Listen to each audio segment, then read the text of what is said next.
What's up, mother truckers? You are now watching the Asian Mai Show live.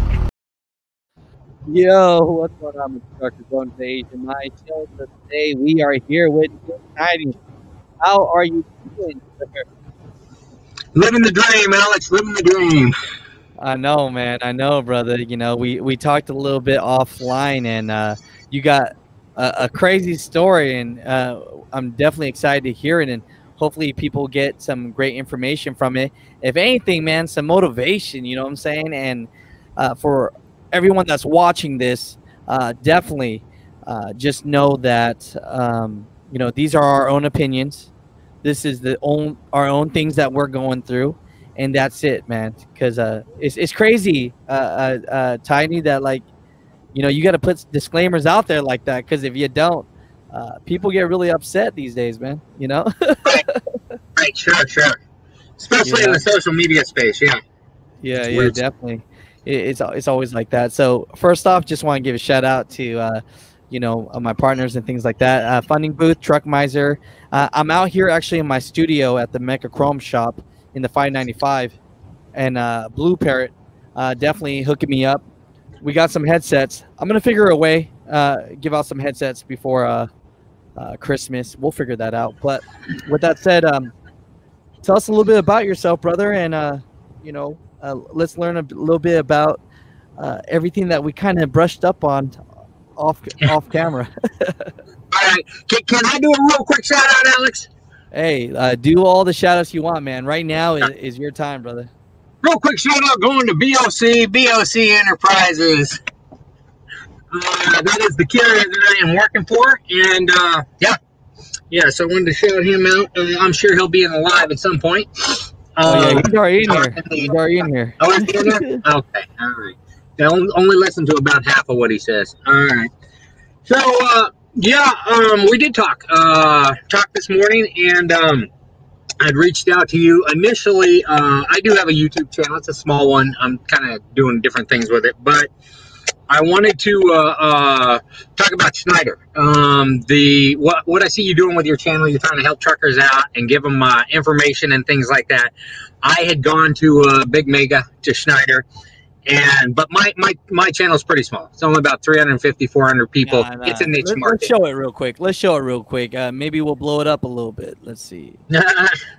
I don't know that I'm for mass consumption, Alex. Come on. Let's blow it up real quick. Let's see what we got going on here. So tell us a little bit about your channel, and then, you know, let me give you some props. So as you guys can see, Team Tiny Trucking has 379 subscribers. What are you talking about mostly here? I see your face a lot. Yeah. And here's the thing. I consider myself the king of the one take. So basically, I turn the camera on, I start talking. I don't really do the thumbnails too much. And so YouTube pretty much picks the thumbnail. It's usually at some point, you know, some clip of me during the video or something. So that's how that works. I never even know. I'll look at it, I'll go, oh, that thumbnail turned out pretty cool. That's me yesterday at the beach in Imperial Beach, California with my truck. And we'll talk about that. Imperial Beach has a monumental meaning in my life. And that's the paperweight up there. It says Tiny's Paperweight. And it was good times. I bobtailed down there and got some pics on the truck. Oh, that's awesome. That's awesome. So, yeah. You know, if people are going to subscribe to you, you know, what are they mostly going to find on there? So, yeah, my channel, I do market it as the most transparent trucking channel on YouTube. Okay. There we go. So, basically, you know, I'll tell it during my story. I'm a retired hotel manager. I was a successful hotel manager living out in Santa Cruz, California. Six-figure life, making good money, living in a beautiful destination location. Just wasn't happy. And gave it all up. I talk on my channel, maybe it was a little bit of a midlife crisis, who knows, but decided to get into trucking and start my own company, and that's what the channel is based on, is that very first video, the Who is Team Tiny. It's a pretty good summation of a lot of the stuff that we talked about this morning. And it's basically just my journey going from, you know, a hotel manager in his 50s to starting a trucking company, and all the right things and wrong things that he does. And so far, we're putting up a lot of L's. Oh, I love it. I love it. I love it. You know, you know what I'm seeing right now, and if people are wondering, like, oh, what's Alex doing at the moment? I'm actually screenshotting your pay stubs that you sent me, and I'm seeing a couple of them. I saw one that's a gross pay of $224. Yeah. No. Yeah, gross pay. The net on that was $190. Yeah. So yeah, I'll tell you that whole story. So where do you want me to start, Alex? You want me to start? I know. I want to hear straight up. We got a little bit of time, so I want to hear. Let's talk about it, man. I was very intrigued when you were very transparent and said, "Look, I had an addiction, you know, and you know, we're not here to blow you up, brother. And I'm just gonna put that out publicly. But there's some people out there that might be dealing with something and might feel like they don't have a chance of, you know, becoming somebody, or they feel like they might have messed up too much in their life and they can't be successful themselves. So I think your story is going to be great. So let's start there, man. Tell me a little bit about, you know, your life before the hotel thing, before prison, before all that stuff. Talk about it, brother. Okay. So I grew up on the West Coast, East Bay, California, Vacaville, California. Suburbia, white suburbia, with all the advantages that anybody could hope for. 2 parents living at home, professional people, upper middle class, just every advantage, and found a way to screw it up. So I did in the 90s. I moved down to San Diego and to go to San Diego State University. Was actually studying criminal justice administration. I did actually get a degree in criminal justice administration while strung out on dope. So, quite a story there. But so yeah, about 93, I started getting into, you know, the wrong crowd, the wrong lifestyle, you know, fast life and things like that, messing around with speed, methamphetamines, and it just grabbed me. It grabbed me and took a hold of me, you know. And held on to me for about 10 years. So now I did graduate from college in 96. Yeah, no, fully addicted to meth. And at that point, instead of like going out and getting a job, my addiction was at such a level there's only a couple of ways to support it, you know. And so I started selling drugs. I started selling drugs to support my habit.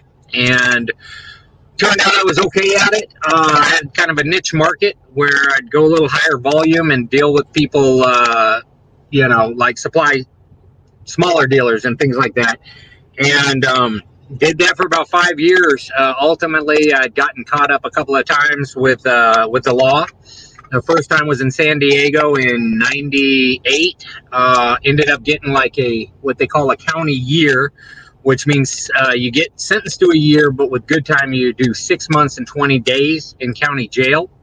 So I did that, and I got out, and I thought to myself, you know, that I had enough clean time, I'd be good if I could just outrun my addiction. So I moved back to the Bay Area thinking I could outrun my addiction geographically, and I couldn't. I couldn't. So I moved back to the Bay Area, started using pretty quick within probably 6 months, started using again. And what's amazing to me when I look back at the time of my life is from the time I started using to being full-blown back in that life was maybe 2 weeks. You know what I mean? I started using and my addiction spiked back to the level it was at, and I had to start, you know, and I started picking up dope and developing, you know, clientele, and off and running again. So we did that for a while, and in 2002, it all came crashing down. Yeah, I got arrested multiple times. Got arrested, I'd bail out. I was on 3 different bails at one point, and finally they said, "You're just not getting it. You're not understanding. We're just gonna keep you here till we get this figured out." So I did that. I ended up going to trial. I was charged with 4 charges with an exposure of about 15 years. I went to trial because they were accusing me of a strikeable offense that I didn't do. And I talk about all this. I've got videos of this on my channel. But so I picked 12 jurors and went to trial, and almost everybody always plea bargains. Like 99% of the people plea bargain. I actually went through that experience. You know, I still got the lawyer's receipts to prove it. But Jeez. and let me tell you, if you ain't ever done that, don't ever go there. That is some soul searching time when you're sitting there and 12 people are literally judging you. It's just there's no other feeling that can compare to that. So, but they came back and they found me guilty on the 3 things that I did, like possession and transportation, possession for sales, transportation, and something else. But they acquitted me on the strikeable offense, the violent offense. So it worked. The justice system worked. I got, found guilty of the things I did and acquitted of the thing I didn't do. And what I didn't know at the time is they had, since I was out on multiple bails, they have what's called an out on bail enhancement, which is mandatory 2 years. And they don't like it when you make them go to trial. So they gave me an upper mid term. I ended up with 7 years, 8 months on my sentence. And that's ludicrous, especially in California for a first-time prison commitment, non-violent, is typically 3 years. So for me to get 7 years, 8 months was kind of a message, I think. And I remember the judge saying, because I kept getting caught up with more and more, bigger amounts of, dope, money, things like that. And I remember him saying, you're not getting it. Every time you show up, you're doubling up. And, so they sat me down. They did.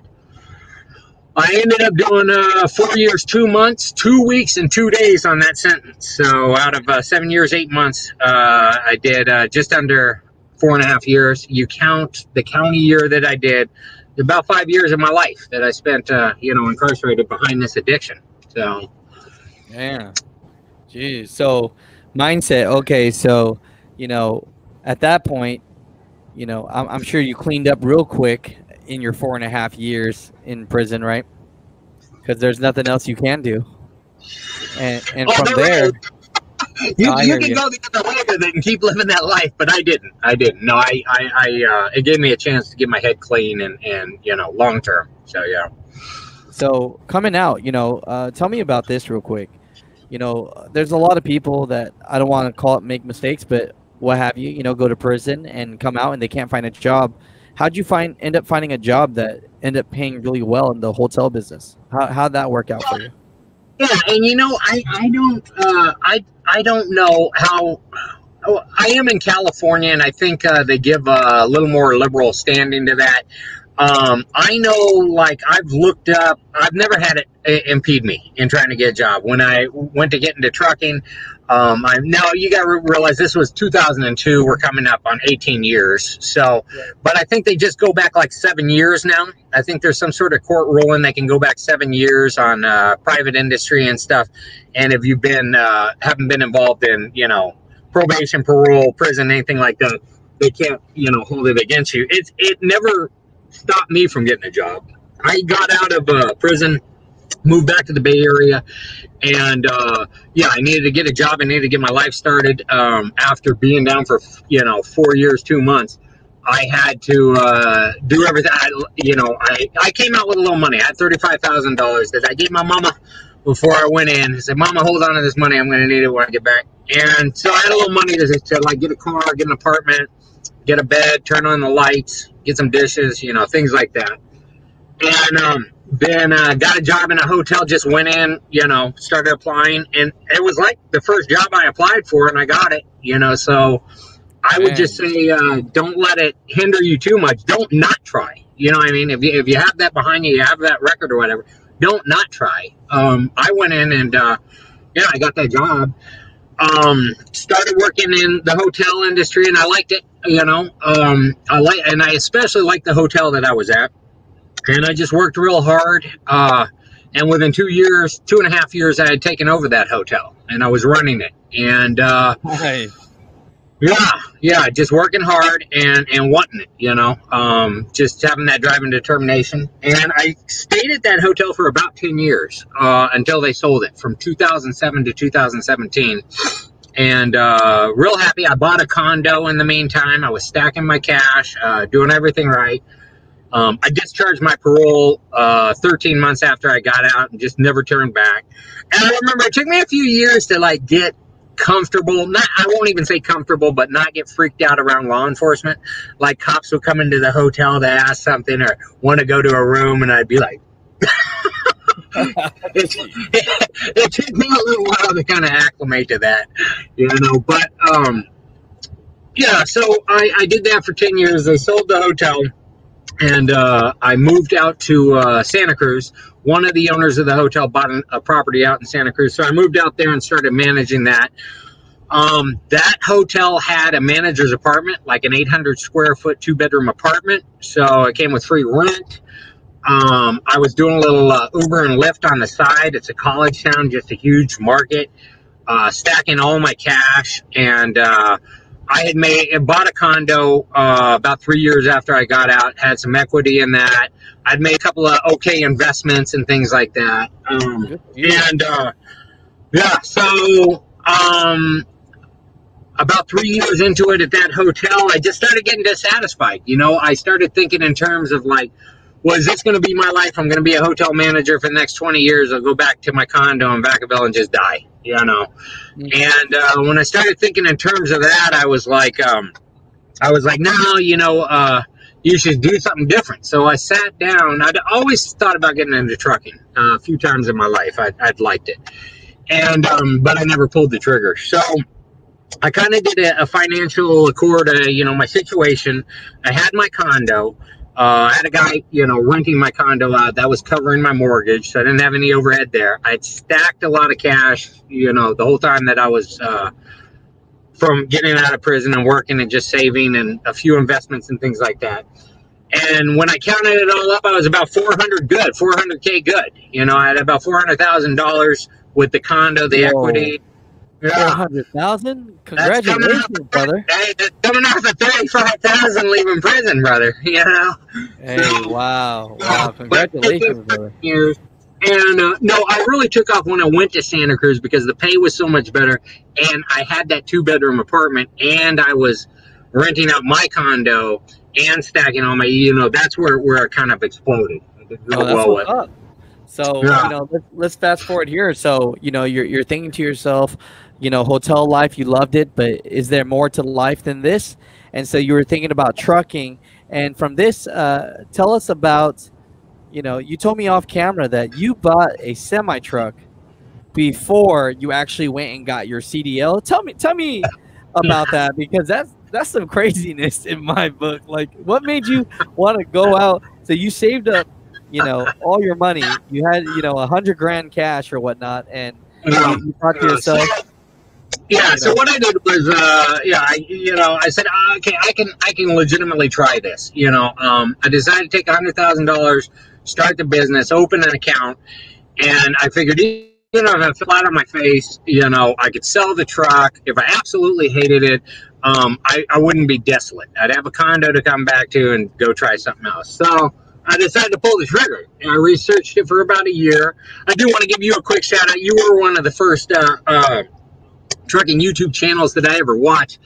And from watching you, I saw you do an interview with BOC, and that's how I found him and started talking to him and developed a relationship. And now I'm working underneath him. So quick shout out to you and what you do, Alex. I really appreciate that.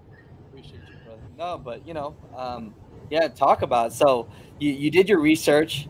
You went and bought a truck. So what was the mindset behind buying a truck, before getting your CDL, though? That's craziness. So I did get my, I was going to trucking school, paying for my own trucking school, and I was getting ready to test out in March.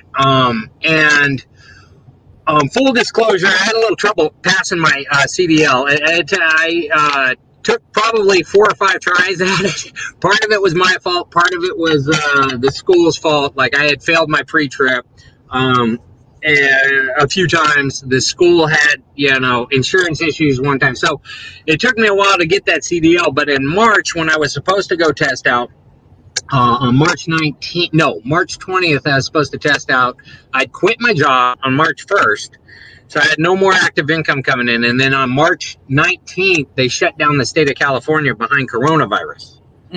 So timing just couldn't have been worse. And so then I went from managing a hotel and living in a 2-bedroom apartment to renting a hotel room at that very hotel for the next 6 months. And I've got all those videos up. You can kind of see I was kind of drinking a lot, you know. I'd go on there and do these lives and talk about my frustration and just trying to be open and honest about what I was going through and what I was feeling. I'm a hustler, so I started doing the Instacart and Grubhub and things like this, you know, to make money out there. I didn't do the Uber or the Lyft because I didn't know how real this coronavirus was, so I wasn't gonna, you know, go rolling around with people. But I did other things to make money, and at one point, though, I started getting really depressed, and I was thinking maybe I made the wrong decision. You know, maybe I was meant to stay in hotels, and this trucking thing is just kind of like a pipe dream that isn't going to happen. I mean, you failed your pre-trip, and now you got this coronavirus, and you know, maybe you should do something else. And that kind of scared me too. I remember thinking, if I go back to hoteling now, I'll never leave. I'll never get a chance to go trucking. I'll never do anything else. This will be it. So I said, buy a truck. Go buy a truck. So you're like, okay, I can't pass this test. I fell in it 5 times. Let me go get my ass and go buy a truck. So wait up. So you've already failed a couple of times, and you still haven't had your CDL yet. And actually, you so like, at that point, I only failed once. I failed the test once. Then they shut down the state, and then I bought the truck in June while everything was still shut down. So wow. So man, so for all the people that, you know, and a lot of people would probably hate and say, look, Tiny, maybe go out and get 2-3 years experience before you go buy a truck. What's your thoughts about that? You know, and I got that a lot. I got a lot of feedback on that, saying, you know, there's no shortcuts. You're trying to round the bases too quickly. You know, it's going to end badly. And again, I felt that I was in a different set of circumstances. I knew even if I fell flat on my face, I'll have a condo, I'll have some reserve cash, I can go do something else. I'm not living paycheck to paycheck. I'm 53 years old at that point. And I was like, no, I'm just going to go for it. You know, I'm going to go for it. If it works out, it works out. If it doesn't, we'll go back to doing something else, you know. And to be honest with you, when I thought about it, I was like, I don't think I'd go back to hoteling. I you know, that part of my life's over, and that doesn't appeal to me. So I was like, trucking needs to work out. It does, you know. I love it, man. So maybe for people that are watching this, if you haven't saved up any money, I do not recommend you going out and buying a truck.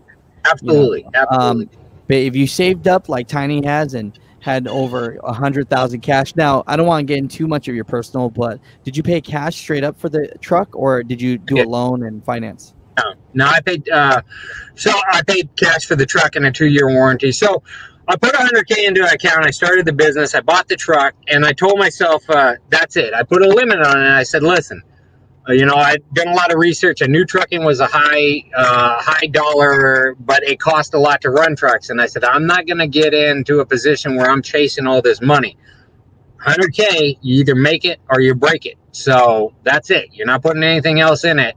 The hustle needs to pay for itself, you know. So I bought the truck that was $44K with the 2-year bumper. The truck was $34 and the warranty was $10K.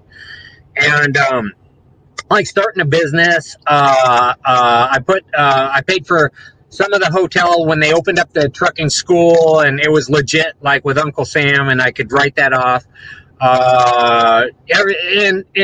I looked at that account the other day. I'm down to $35K on that, so I've spent $65,000 on this so far. Really? Yeah. So how much cash reserve left do you actually have for your business that you're just holding to the side? But no, that's it. That's what I'm saying. I've got $35,000 in that account. I'm not chasing it. I'm not putting any more money into it. The hustle needs to pay for itself.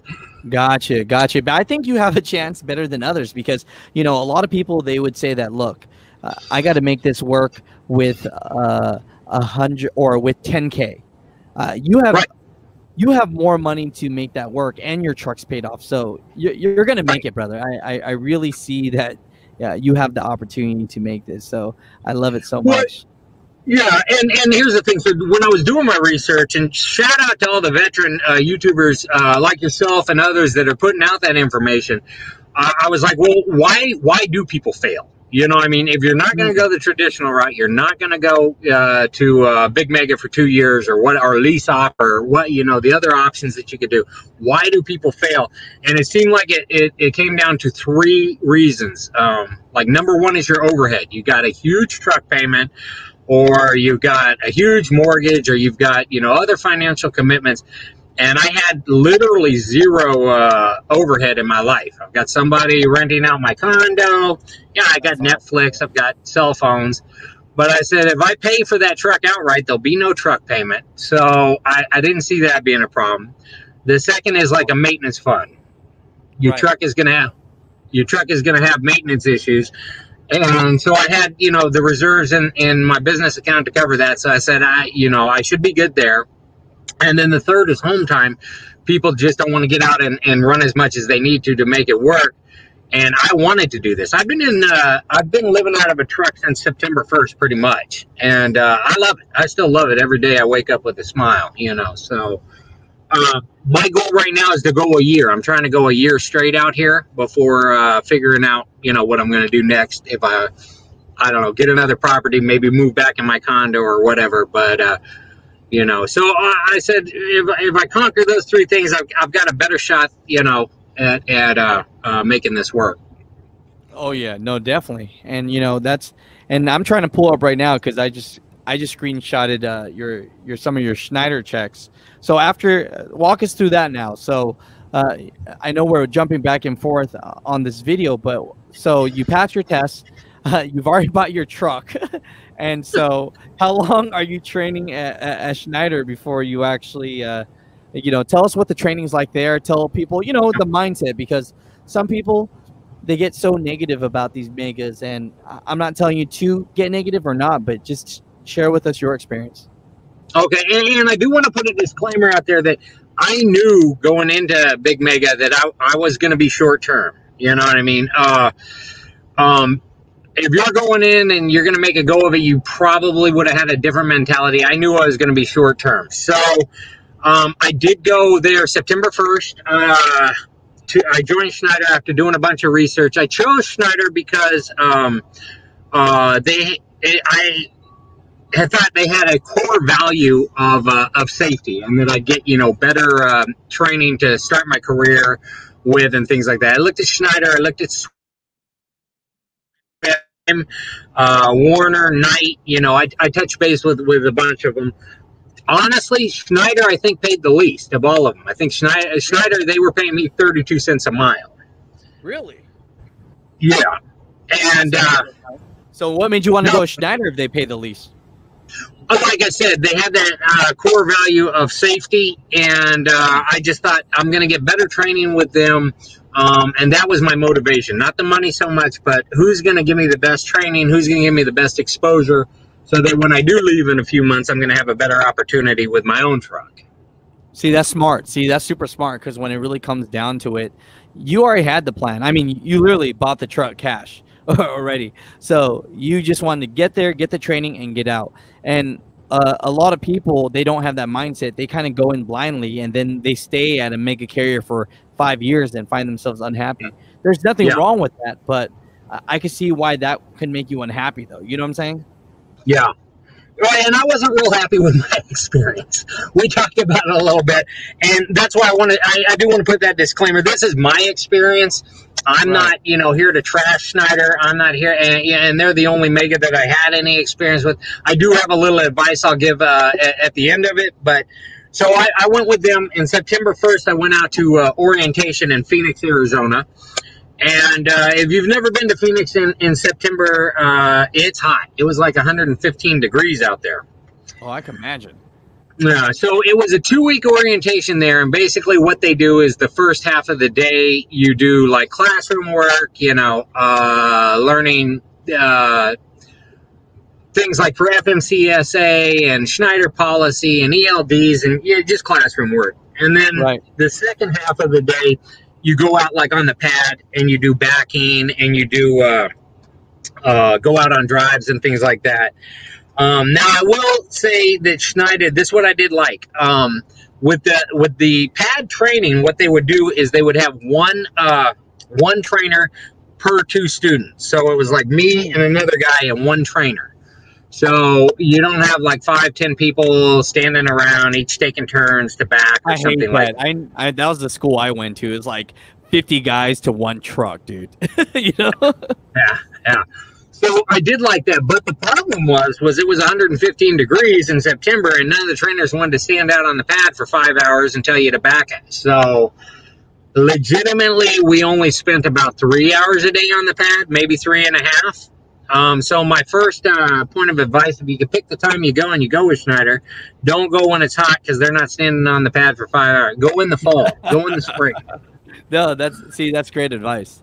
That is really good advice, because when it comes down to it, it's like, you know, those are things that you're not going to get unless you actually interview someone that took some training at Schneider. So that's interesting. I never thought about weather. So don't go in the summer, because if you are these lazy trainer, no, I'm just kidding. We don't know these trainers. There's probably great trainers out there, but these trainers, they're not going to want to be in the heat all day long. So yeah, and I had a good trainer. I did. He was a bit of a super trucker, been doing it forever, but he knew his stuff. You know, he knew his stuff, and so I did get, you know, as best a trainer as you could get with the circumstances.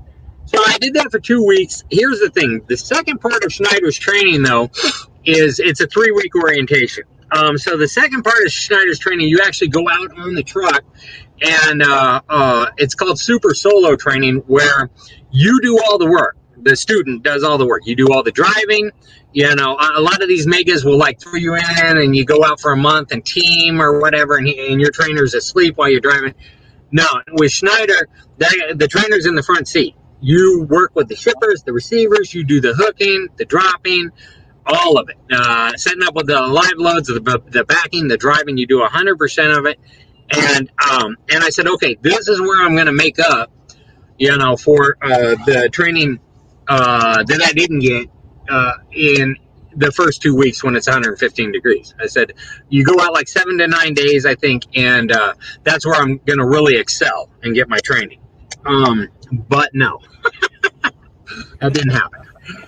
I hear you. So let's look at this, and a lot of people that are thinking about going Schneider, I did finally get up the screenshots, because I wanted to screenshot your personal information out of it, of course, you know what I mean, Tiny. So I did that, and let's look at some of these pay stubs. I mean, it's they don't look that great, but remember, people, it is training, and you can explain yourself a little bit. Maybe you were a lazy driver, Tiny. Is that what happened? Is that what happened to get the 200? Because you already know, when I put this thumbnail for the clip and go, Schneider paid me $200 gross, people are gonna be like, what the heck is going on with this? You know?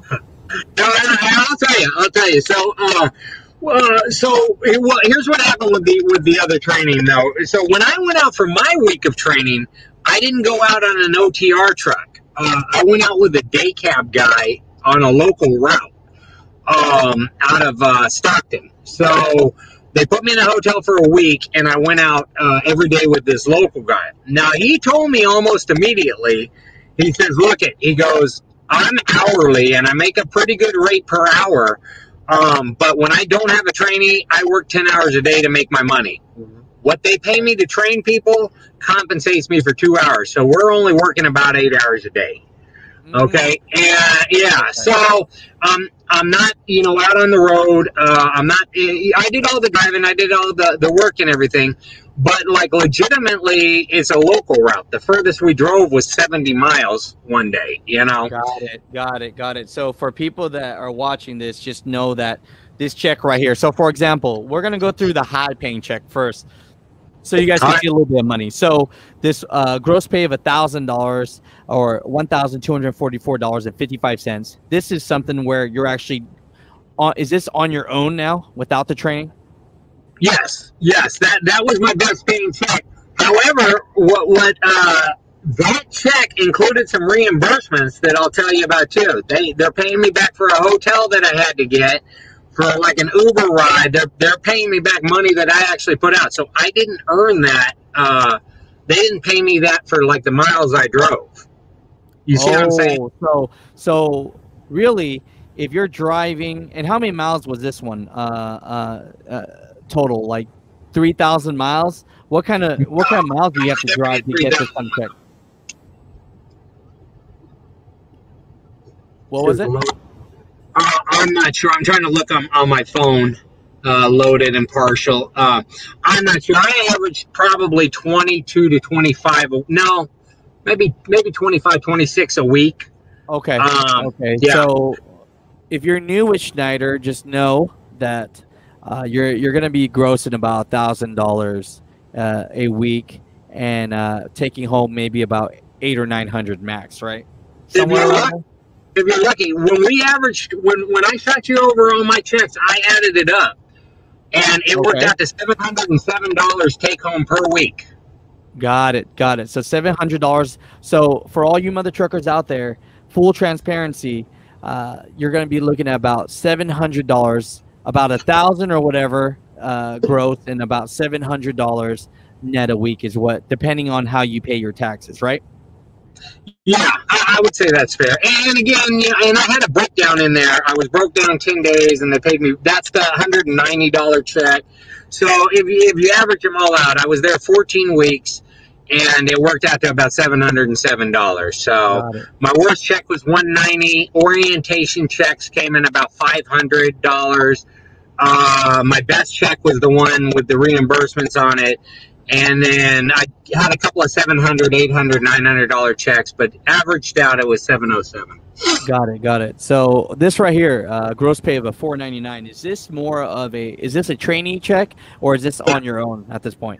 What's the date? What's the date on it, Alex? I actually didn't screenshot that. I think I probably took that off. That is probably a training. Let's see, hours only. Hours. Yes. That was orientation. Got it. So. You're going to be making about gross pay of $400. So training, you're making about $499, something like that. And we're just going to go through a couple of them just so that you guys can kind of see. Now, this is that beautiful check I'm going to put in the thumbnail because everyone's going to love this. A $224 check and $190 net. But just full transparency, this is a training check, and this is doing local work while they're training you, correct? No. Okay, so the $190 check was, I had a breakdown. So immediately when I got to Schneider, they put me in an old long tooth truck. It had 629,000 miles on it. And I remember saying, I thought you guys got rid of these trucks at like 500,000. But it had like 630,000 miles on it, and it broke down almost immediately within the first week. It broke down with the air leak. Oh man. Yeah. So, and I had told the dispatcher, I go, look, I don't need home time, because I know my plan was to run to the beginning of the year and then bounce out. So I was like, you don't have to worry about home time with me. I'm not going to ask for home time, none of that. So, but then that truck broke down almost immediately. They did put me in a hotel, for a few days, and the truck wasn't getting fixed. They didn't have the part for it or something like this.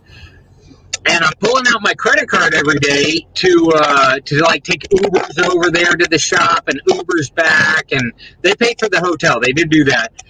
This is all money I still haven't gotten back, Alex. I submitted all these receipts. They still haven't given me about $400 that I pulled out my credit card for.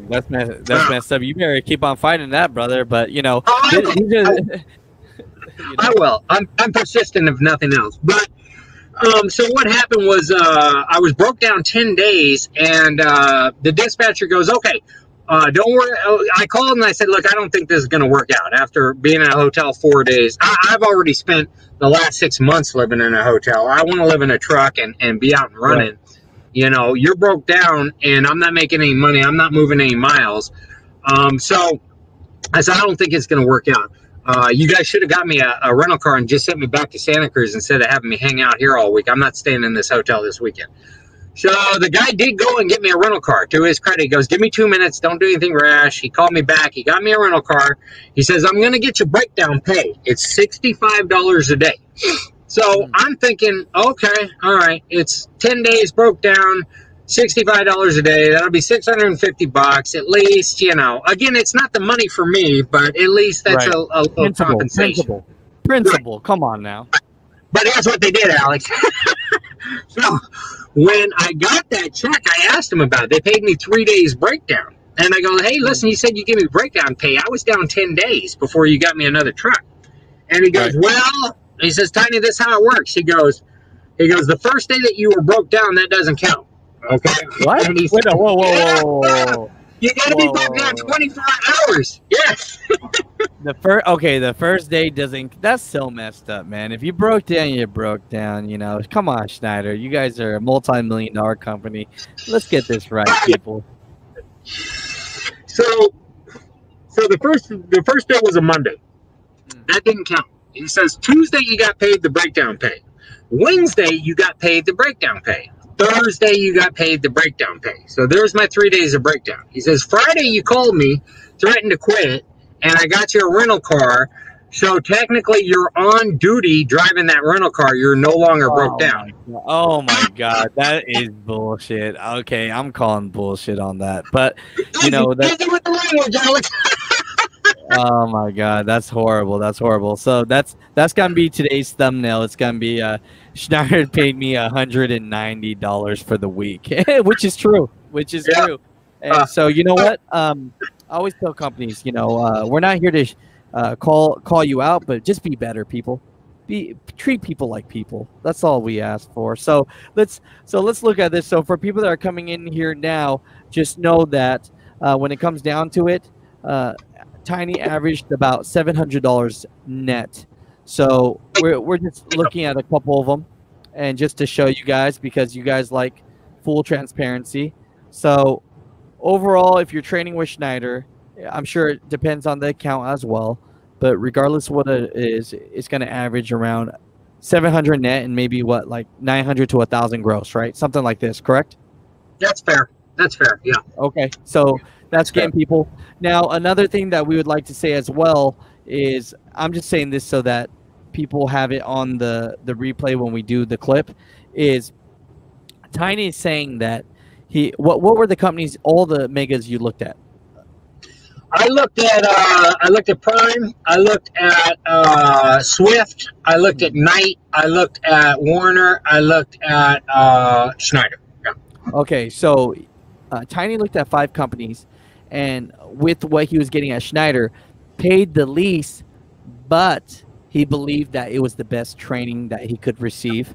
And so that was the reason why he did that. So for you other truckers out there, just know that you have to have a plan and really stick to it. Mind you, for people that are jumping on late, Tiny, yes, from the title, went to prison and got out, and then spent 10 years in hotel hospitality, saved up some money, had some cash, and had a condo and all these great things. And you know what? Put 100 grand to the side and said, you know what? I'm buying a truck. So he cashed down a truck, got 2 years warranty, and then he was working his way to get some training.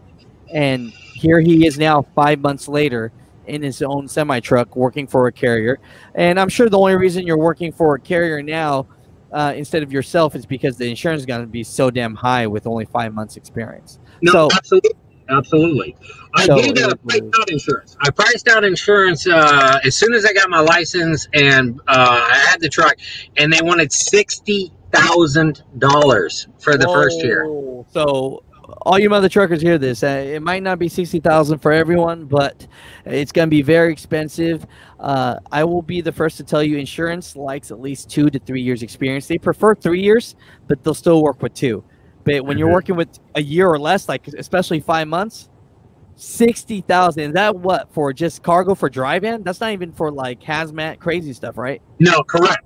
That was the bare minimum that you need to set the million, and everything like this. But that was in August, Alex. I had gotten my license in the middle of August. Started calling insurance right away. I got the truck. I got my license. Still thinking I'm just gonna hop into it, and So the guy and I got a brand new. I've got a DOT number. So I went through. I got the DOT and everything. I was going to finalize the MC with the insurance, and they said, you got your license 4 days ago?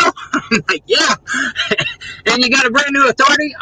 And they go, yeah, no, that's going to be $60K. $60K was about the best I found. So I was like, what was the worst? What was the worst rate? I got to hear this right now. What was the worst rate? Yeah.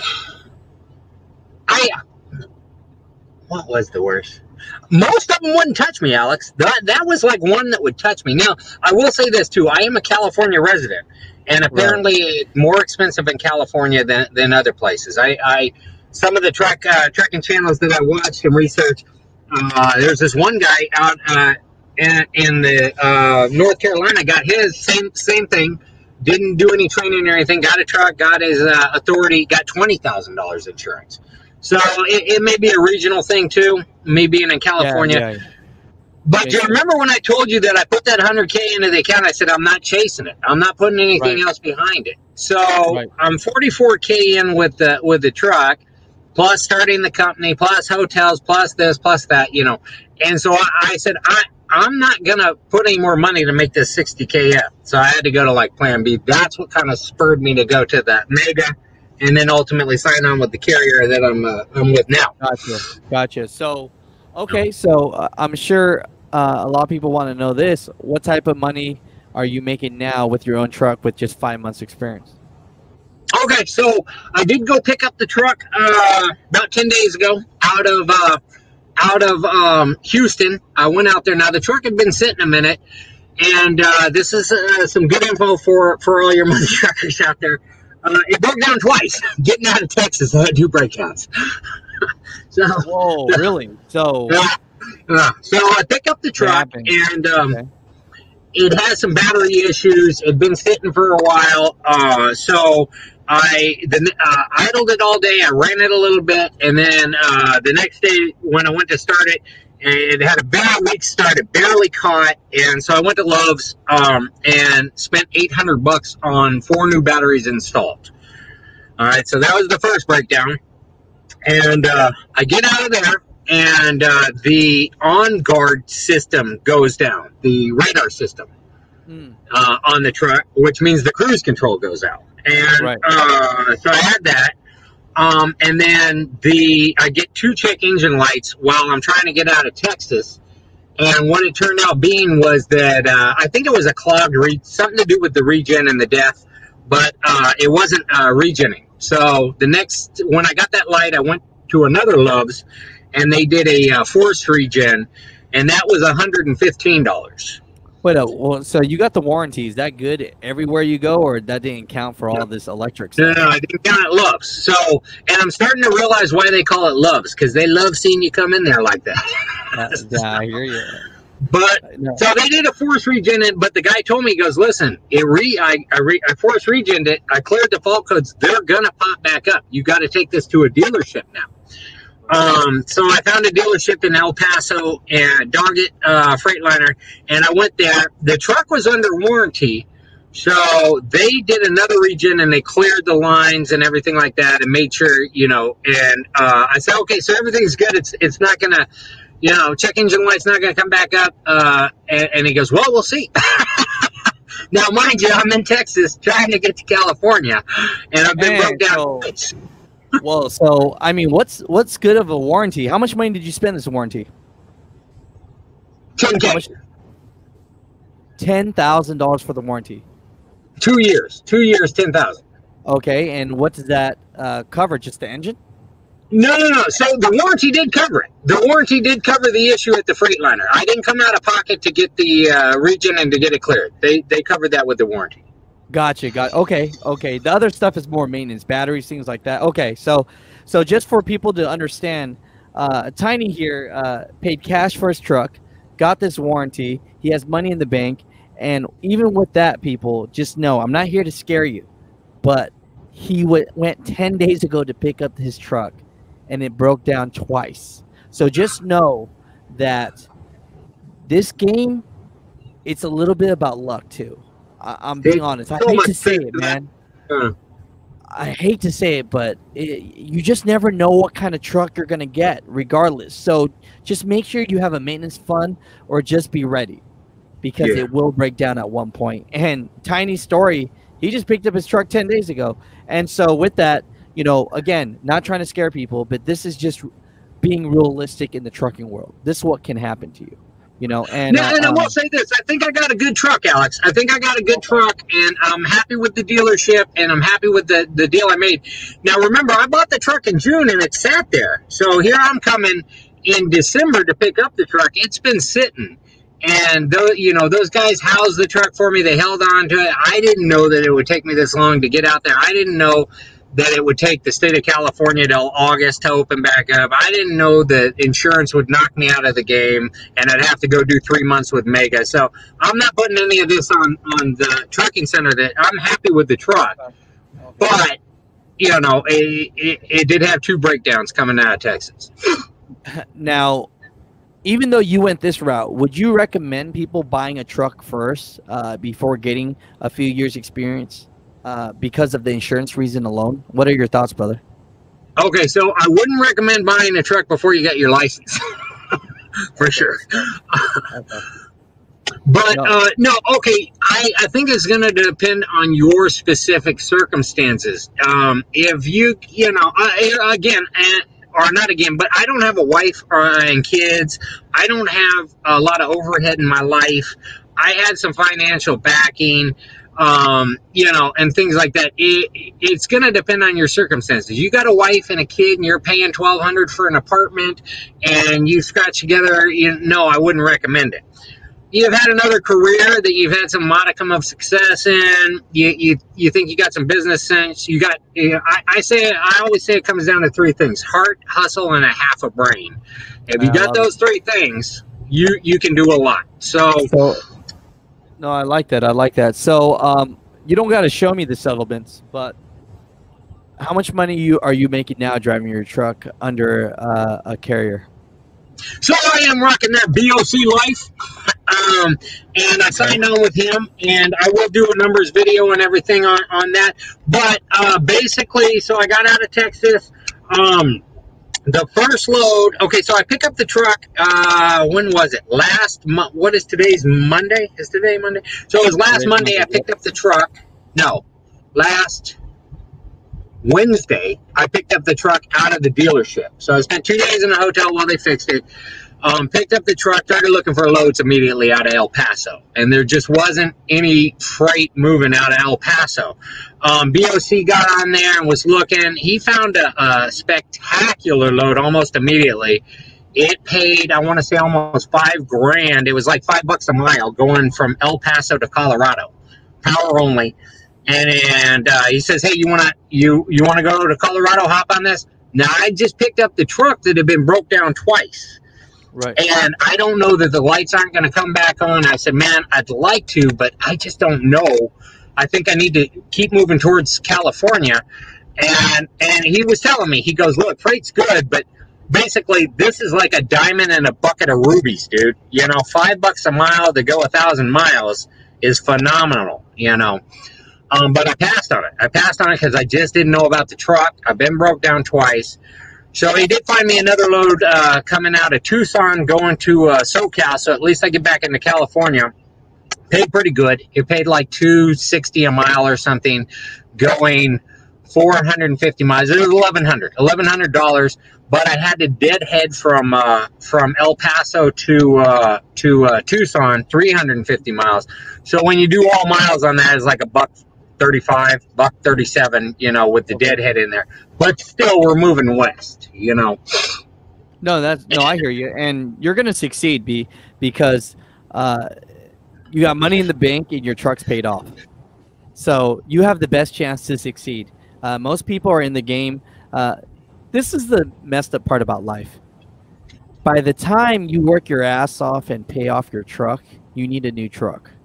That's what happens to people. They're working their ass off. They're paying that $800 a week for their truck. And then by the time they finally pay off that truck note, their truck is so shitty now, they need a new truck, and then they're enslaved to the game again. So you're starting out with a great chance, brother. So I really love this, man. I'm really happy for you, and I'm glad that you went from basically addiction to getting caught up to prison to spending 4.5 years to getting out and then doing 10 years in hospitality, finding a career for yourself, saving up over 100 grand, getting a condo, you know, all these great things. And then you get into trucking, and I'm telling you, man, I've never had an addiction like that. I've had a little gambling addiction, and I know what that's like as far as just that itch. And so for you to break that and go into this, I can't speak on addiction really that you went through, but man, I don't see how you can lose, because fighting that addiction, straight speed and all this stuff, oh my gosh, I mean, you've done the incredible already, brother. So I really, you know, really look at you, man, and say, look, if you guys out there really think that you can't make it, here's a man that pretty much had a lot of odds against them. And I like how you did tell me you had a basically a mom and a dad that loved you. And I have a lot of friends, and no disrespect to my buddies that basically had a great life, but when you kind of have it all growing up, you take it for granted, I'm sure, right? There's a gift and a curse of everything. Yes. So I liked how you told the truth, and you didn't play it down like I didn't have great parents. It sounded like I had every advantage that you could hope for, and I'm a single child, so I have no brothers or sisters to compete with, you know, attention or resources or anything like that. Literally every advantage that a person could have. So, and still managed to screw it up. No, I think there's a gift and a curse in life. When you have parents that kind of give you it all, just what do you have to work towards? You know what I'm saying? Yeah. You know, it's the truth. You know, and if you're raised broke, then you end up hustling hard, but then you never get a chance to like think back of things you want to do. So no one wins, man. It's really what you make out of your life, and I think you've done something really amazing. I tip my hat to you, brother. So I really think that's dope, man. And go ahead. Let me tell you the rest about this revenue, but real quick, I got to give a shout out to somebody in your chat. That's Tiny Freightliner Paperweight. What, do you have a troll that follows you? So let me tell you, this guy's great. This guy and Paperweight, I'm coming out to see you. I've hooked out, talked to him on email, and I'm gonna go out there and look him up. But what had happened? So you remember I was sat down. I couldn't pass my pre-trip. California got shut down. I bought a truck. I'm making videos though. Just bought a truck. Just started a truck and come. Did you get your CDL yet? Nah, not yet. It'll come. And so I start getting these trolls like Tiny's Imaginary Trucking Life, Tiny's Imaginary CDL. And this guy came up with Tiny's Freightliner Paperweight. And I remember the first time I saw that, I laughed my ass off because he's right. Might as well be a paperweight, you know, sitting out there in Houston. And the name took off. And those who follow my channel and even BOC, everybody refers to it as the paperweight. So I put it on the truck. I actually got Tiny's Paperweight up on the dam up top there. Let's look. Are you parked somewhere safe? Let's look at this truck that's paid off. Can we do a little truck tour on the outside? And I can try. Give me a second here. Are you on a laptop actually? I am. Oh, never mind. I'll put videos and clips on it. Let me tell you the inside though. I'm living kind of like a crackhead. I don't even have sheets or a blanket or anything like that. Whoa. Why don't you have a blanket? I mean, you got all this money in the bank. Why don't you have a blanket? I'm trying to get back to California. I got all my stuff in my car that's parked. You know, I took everything out of my Schneider truck. But the good news is the run that I am on tonight will take me up there. So I will have a blanket and pillow this time tomorrow. Okay, great. I've got an APU, so it's warm enough and everything. I really thought that I'd be back to California already. I had the breakdowns, then I started running, and I just haven't made it back. So, what I was going to say about the revenue, so I've only been running, I ran 4 days on my first settlement, and let's see, for 4 days, doing all power only, I made $4,200. $4,200. You could send it to me. I could show them. Which one? Oh, I haven't got the settlement yet. BOC, send it. No, I'm just kidding. Yeah. but BOC told me, we were talking Saturday night, and I closed out my last load, and he says, okay, he goes, that's, all your loads, they're totaled up 4,200, and that checked out. You minus the fuel and my fixed costs and everything like that, and my settlements should be like 3,300 for 4 days, so I'm happy. Going from that 199 for that week to that, then you're doing pretty good, brother. And your truck and everything's paid off, man. I mean, you're gonna win, baby. You got this under control, brother. Real quick, just to get this on online so that later on I could do the clip. How long did you actually train for Schneider? Because I know going from buying your truck to being where you are now, it's only been 5 months total. So how long did you actually train for Schneider at Schneider? Okay, so I trained with them 3 weeks. That was 2 weeks orientation in Phoenix and 1 week with the day cab training.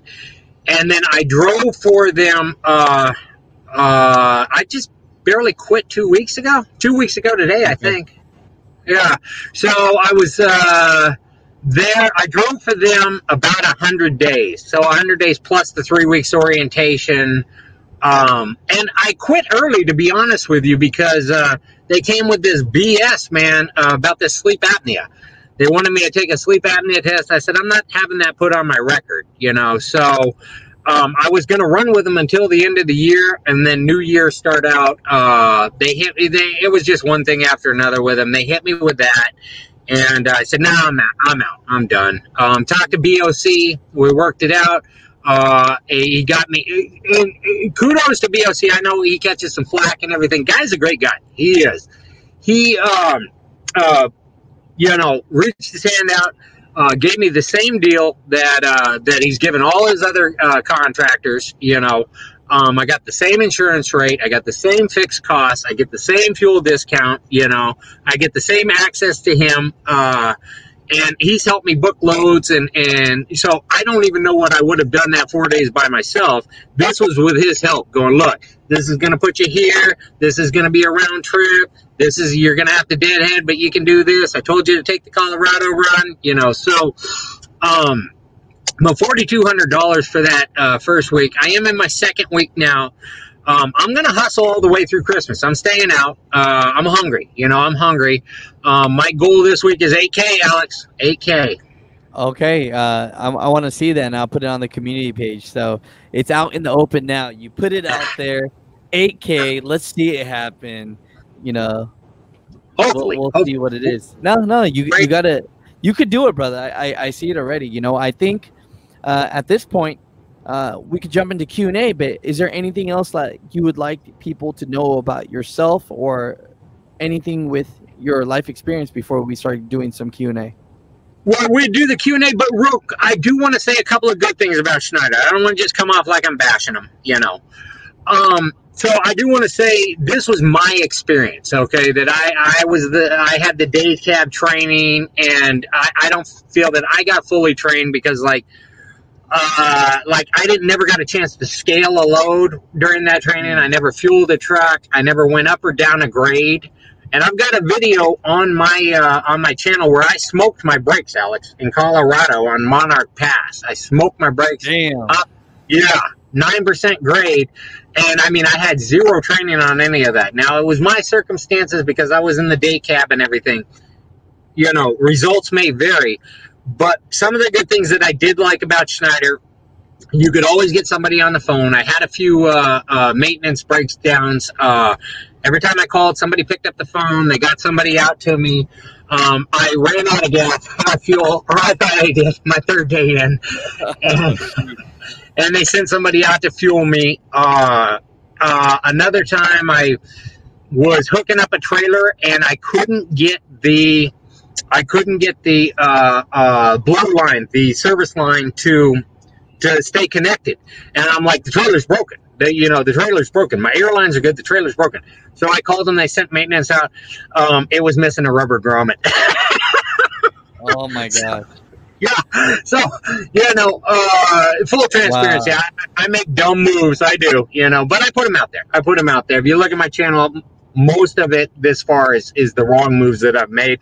But And they never yelled at me. They didn't say you didn't check the ground. You didn't check your fuel. And I did check the fuel. That was just circumstances. It was a miscommunication, and I misread where the next fuel stop was. But so you had that support there. If you're broke down, you can always reach your dispatcher and talk to them and things like that. They have what's called like a captain of your own ship, policy, right to stop work policy, where at any time, no matter what load you're under, if you feel unsafe, you're too tired, you feel the conditions don't warrant it, for whatever reason, you need to stop, you stop. You need to call them and tell them, listen, I'm doing a stop work on this, and then they'll figure it out. They'll call their shippers, their receivers. Now, I never did that. I only delivered late one time, and that was my fault. But all the loads I ran for them, I was late one time, and I put that video out too.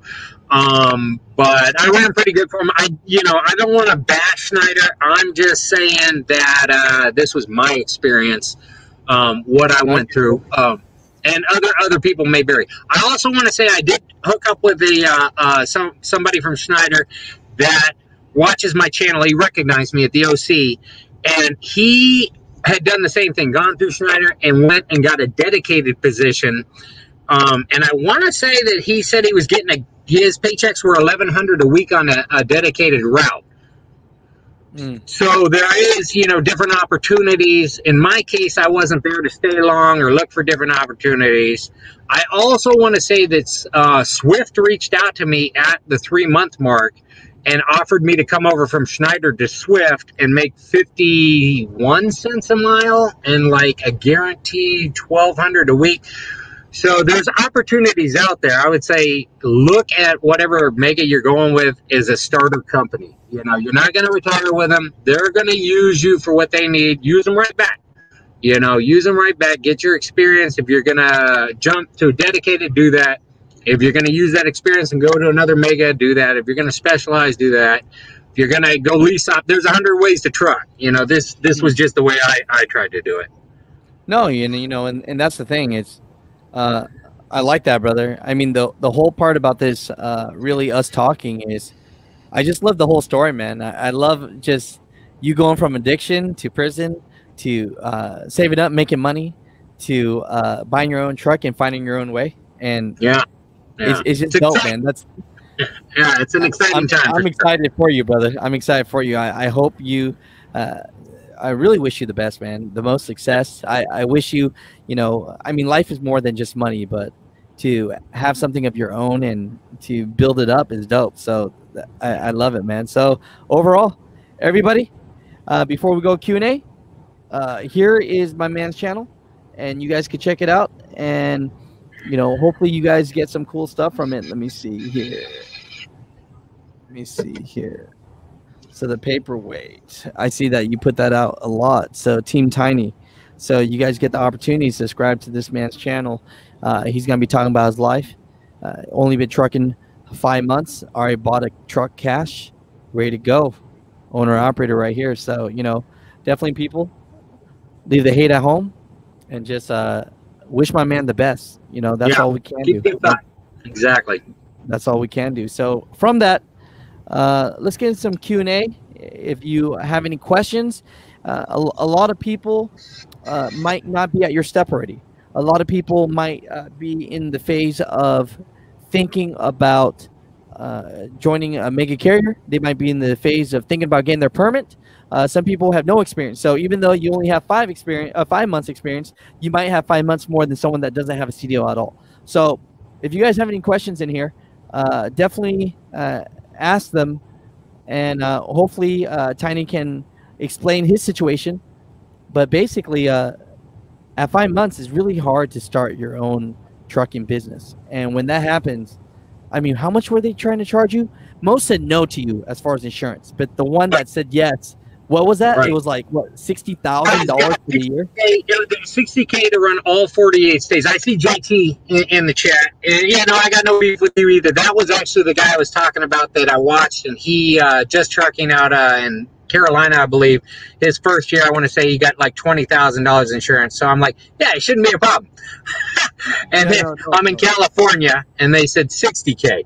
So I did find another company that was willing to give me insurance for $50,000, but I could only run tri-state. I could run California, Nevada, and Arizona 500 air miles. So it really would kind of limit what I could do, you know, there. So I just had to call an audible, kind of figure out a different road to go, you know, and that's what I did. No, that's what's up. That's what's up. So, yeah, if you guys have any questions pertaining to Tiny's experience and what he's doing, please ask them, and we'll jump and we'll do it, man. You know, let's see what we got right Absolutely. here. G.I. Joe Trucker, I've actually done an interview with him. He's a really great guy himself, and you know, he's here and he's here to ask some questions. What we got here, Q&A, how did you stay consistent with saving money? That's a huge plus. So, you know, Tiny, you might only have 5 months experience, but you own a house, you saved over $100,000, total net worth $400,000. Am I right? Is that the estimate? Yeah, $405,000 when I decided to pull the trigger, get into trucking. I counted like retirement savings, equity in my condo. I had some silver, precious metal accounts and things like that. Counted it all up, and yeah. So I said I can take $100,000 of this and try it. You know, even if I fall flat on my face, I'll still have reserves. I won't be homeless. I'll have a condo. I can try it. That's what's up. That's what's up. So let's talk about this. How do you stay consistent with saving money? I'm just real frugal. You see, I didn't even stop at a Walmart to buy a blanket and a pillow, Alex. No, I hear you, man. What is the mindset of someone that wants to save? Because let me paint the picture for you, right? You have a goal, you have a dream, you have a plan. Now, how do you start saving money? What's your advice to people in that? I'd say get a budget and stick with it. Don't live, you know, above your means. So when I got out, like I said, I had $35,000. I bought a car. See, that's what I'm saying. My circumstances may be a little different. Even coming out of prison, I came out with $35,000. You know. No, I understand. But you know, so really, it's about budgeting and how much you want it, right? Yeah, and exactly, in your mindset. And so I went into that hotel, decided I wanted it. You know, I worked. I'd pick up the extra shifts. I was always the one with my hand raised up. You know, I took over the hotel. Of course, that comes with an increase in pay.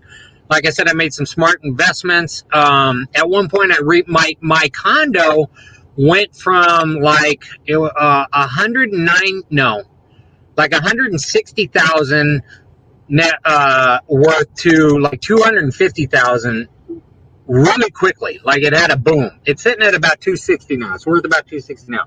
I refinanced it for better interest, took some money out.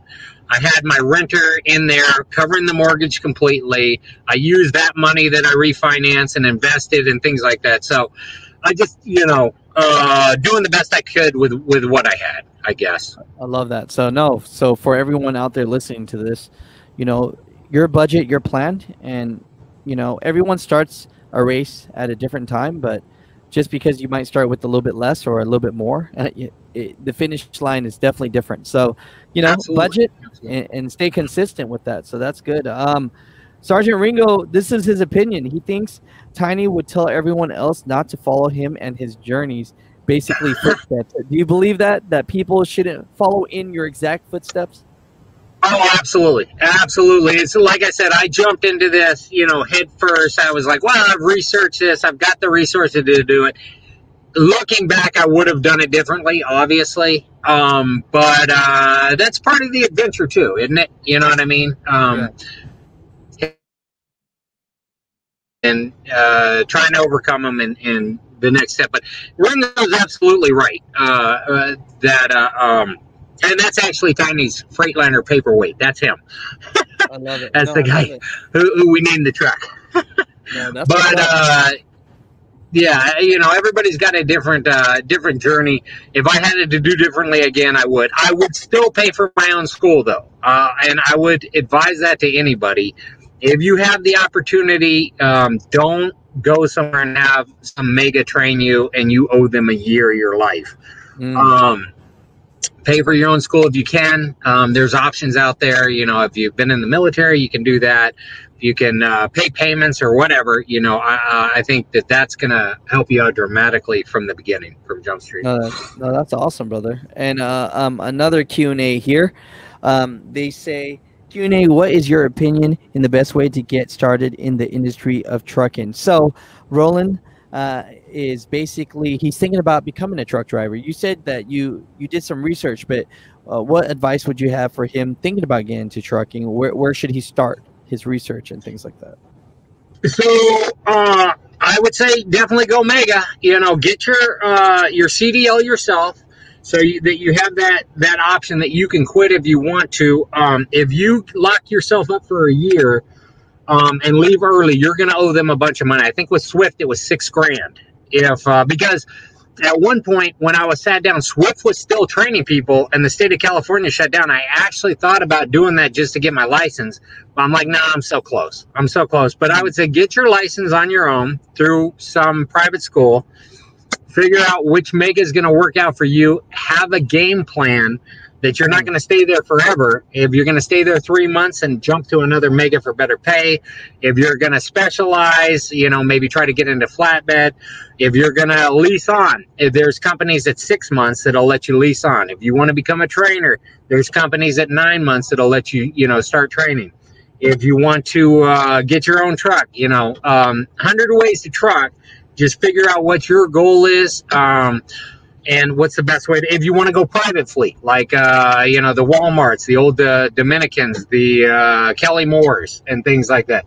Figure out what your goal is, and what's going to get you there the fastest way. And then talk to those people. If you want to work for Kelly Moore, which I understand is a phenomenal company to work for, find a Kelly Moore driver. Find out what he did to find that path. Call Kelly Moore. Tell him your circumstances. What do I need to do to work for you? And start planning your steps accordingly. No, beautiful.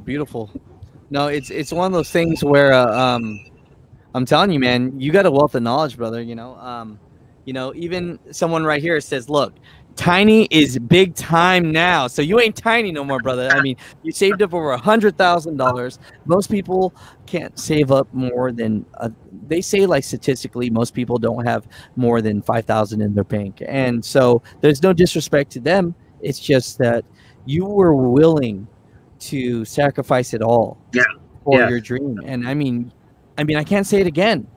I mean, you went to prison for 4.5 years. You came out. You worked your life back, and 10 years of savings, and now you have a condo. You have money. Dude, I'm so psyched for you, Tiny. You literally paid for a truck cash when it takes most people their whole life to work at trucking to even save the money to ever pay off their truck. And you came in cash, brother. So I'm telling you, man, I'm just super excited for you, brother. This is a journey, man, and I think a lot of people are going to be motivated by this story. So I hope so. I hope that. And I do want to say, I say in almost every video, I end almost every video the same way. I say, you know, to the rest of y'all, please stay safe, please stay humble, and do what you do. So, and that's a call of a prayer to myself as much, to remind myself, hey, man, stay safe, stay humble, don't get above yourself, don't get, you know what I mean? And keep moving forward. So, and I would wish that for everybody. Stay safe, stay humble, stay the course, do what you do, you know, and have faith it'll work out. I love it. So yeah, no, we'll end it at that, brother. No, thank you so much for being on the show. I really appreciate you, and thank you for sharing your story, brother. And absolutely, and thank you, Mai. Like I said, you were one of the first YouTubers I watched. We talked about this a little bit off screen here, and don't ever underestimate, you know, I hear you making jokes like, well, my mom and my sister were the only one, or my mom and my girlfriend were my only subs at first. Don't ever underestimate the power of your words or your actions, man. You know, you're out here helping people. They're subbing to you. You're doing interviews like this, and it's good stuff. It's good stuff, bro. I appreciate you. Well, have a nice day, brother, because I know you got to drive later. So, do your thing, bud. I'll talk to you. All right. Talk to you later. Hell yeah. Bye. All right, mother truckers. Thank you so much for watching today's show. Let me see. I'll answer a couple more. Just Trucking says, what did your AdSense pay you today? I don't know. Maybe $2 for sure. Because that my man that did was it Roby Tools Suck? So yeah, that's it. So for sure, I got Chakas gave me $2. So I know for sure $2, but maybe like $100. I'm not sure. I gotta look on it. You know the YouTube game, Just Trucking, you know. But no. But it's just one of those things where at the end of the day, we're just trying our best to make things work and just motivate. You know, I love to have all people on here. And the biggest thing about it is I want people to hear other people's stories, because you never know. Some days you might not need to hear it today, but one day you might need to hear it. You know what I mean? So it's just one of those things where I really hope that these stories motivate you in some way and that you get something out of it. You know, I appreciate you guys so much. You know, I can't even believe now that I am in a studio. You know, I'm at Mecca Chrome Shop and I'm here basically Monday through Saturday. So we're getting to the point where we can help people. We're trying our best to get good interviews. And I thank you guys so much for even watching this. So I appreciate you. You know, at the end of the day, it's like, I don't know. I'm so blessed to be in a position to even have a platform, and this platform's for you guys. So if you guys ever want to be on the show, you guys want to jump on, then you guys can jump on and go to the AsianMaiShow.com. And when you do, my phone number will be there. Hit me up, and from there, you will see my email, my phone number, and jump on the show. I want you guys to share your experience. I do not care at all if you have subscribers, if you're a YouTuber. I mean, none of that stuff means nothing to me. I want to just share people's stories, and hopefully we can motivate each other to do something amazing in this life, man. I mean, I'm not a religious person, but at the end of the day, it's like, let's do something great before the day we die.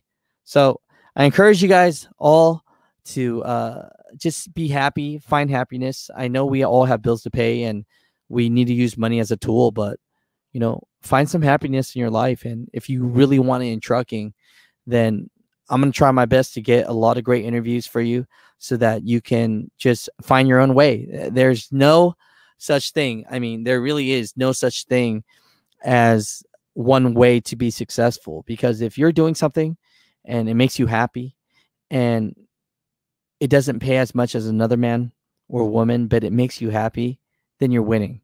You know, that's what it's about, man. So I really appreciate you guys. So yeah, I mean, family's everything. It really is. And that's what we do here. So I'll talk to you guys on the next live.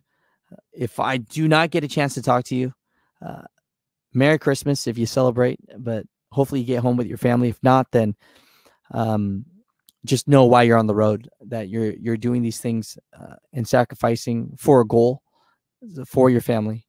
And so just try not to be depressed and sad if you can't get home for the holidays, because a lot of times as truckers, we are the ones on the forefront and we are the main provider for our family. So, you know, I appreciate you guys all for what you do.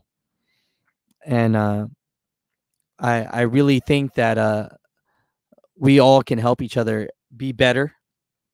And yeah, so I'll talk to you guys tomorrow. I was supposed to be off on a Tuesday.